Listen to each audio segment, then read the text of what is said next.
Hello and welcome to Southside News Today. It's Monday, March 15th. I'm Chuck Vipperman reporting. Southside News Today is brought to you by Guns, Gear, and Ammo, Route 58 Cascade, and by Shanks Associates, engineers, surveyors, and planners.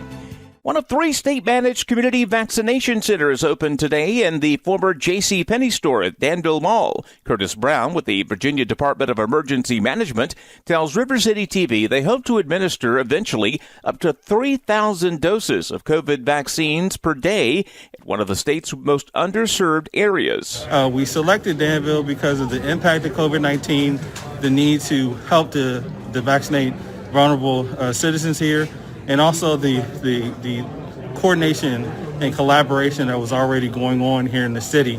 It represented a perfect opportunity to increase capacity. The center will be open 6 days a week from 8:30 a.m. to 5:30 p.m. by appointment only, no walk-ins. FEMA funding's allowing 3 of these clinics to open across Virginia. This is not an open pod, it's a closed pod, a point of distribution, and we need you to register first. And we're going to be doing a lot of outreach with our churches and faith-based communities and community organizations in the city to get folks registered. But this is a great opportunity to register, to vaccinate a lot of people to get us back to normal as soon as possible. The other clinics will be open later in Portsmouth and in Petersburg. Now, you still have to be one of the 1A or 1B groups to get the vaccine. However, the local health district has expanded eligibility to include frontline essential workers and people with certain medical conditions or disabilities. Well, evidently, there were some delays today on day 1 of the big clinic. In a Facebook post this evening, the city of Danville said, quote, they acknowledge and apologize for the challenges with today's opening. Now, they're reminding folks that the clinic is by appointment only. To minimize your wait time and avoid overcrowding, come as close as possible to that scheduled time. And while waiting in line, remember to wear a mask and social distance. Well, as the number of COVID-19 cases goes down, Sova Health is easing some of the restrictions to now allow most visitors into the local hospitals to see patients. The move went into effect Monday on both the Danville and Martinsville campuses. They're still not allowing visitors for patients who are considered high risk. At last check, there were 13 people being treated at Sova Health Danville for COVID-19.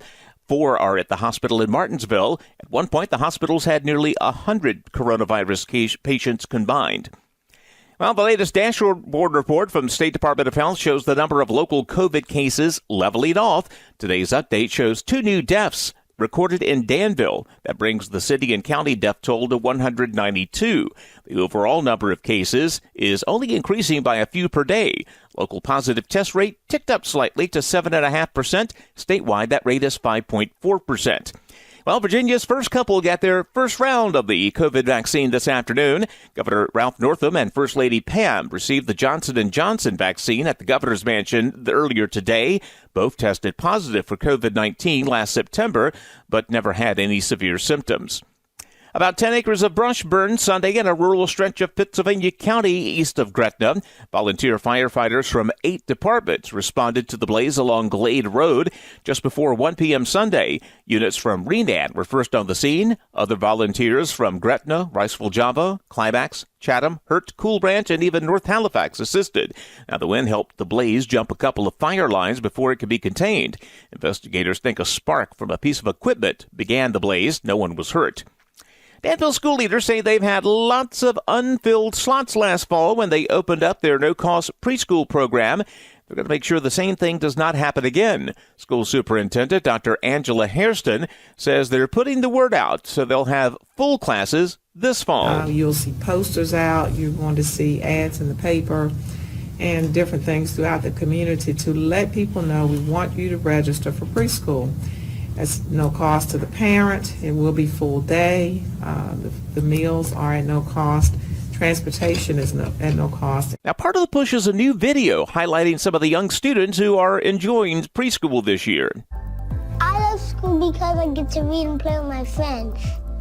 I love my teacher because they're so funny. I love preschool because I get to read books and go outside. I love coming to preschool. There are 2 locations for Danville preschools, the Northside campus at GLH Johnson, the other at Grove Park. Pennsylvania county leaders will get a sneak peek of their proposed spending plan this week. County Administrator David Smitherman will present his proposed budget to the County Board of Supervisors Tuesday night.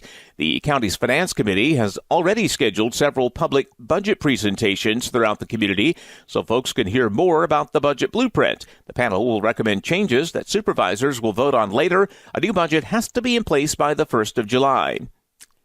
Want to see something cool? This is the spec design for the championship rings that'll be fitted for the area's newest state champions. 2 weeks ago, the girls' relay team from Galileo Magnan High School won the state title in the 4x800-meter relay. 2 hours later, their boys' team won their own state relay championship. The Danville School Board honored the two teams last week. Well, let's keep all these positive vibes going. Here's today's Live Positive from Dr. Joey Fawcett. I'm Dr. Joey Fawcett, coaching you to live positive and increase your positivity with greater joy so that you make a life worth living. Do showers bring out your umbrellas? One of my great joys in traveling and speaking to business professionals all over the country is getting to know them personally. I enjoyed lunch with an executive in a Fortune 50 insurance company who moved a few months prior. Her 10-year-old son came with her. Now, previously, they lived in Phoenix, where it rarely rains, and so the little guy was accustomed to sunny weather. They finished their shopping one day together. They came outside and discovered that it was raining, so the executive went back in with her son and bought them each an umbrella. She opened it, handed it to him, and said, "Let's run for it." And with that, she took off for their car. She unlocked the doors, put her bags in the back seat, closed her umbrella, and jumped in. She looked up to find her son standing in the rain beside his car door. "Get in," she said. "I don't know how to close the umbrella." You know, the next time you assume others know how to do what you know how to do, think again from their perspective, not just simply from yours. It's how you live positive and make a life worth living.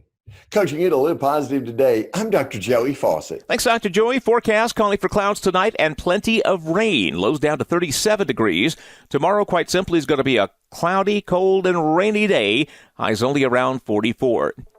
And that is a look at Southside News Today. I'm Chuck Vipperman. It's been brought to you by Guns, Gear, and Ammo, Route 58 Cascade, and by Shanks Associates, engineers, surveyors, and planners. I'm Chuck Vipperman. Have a great day.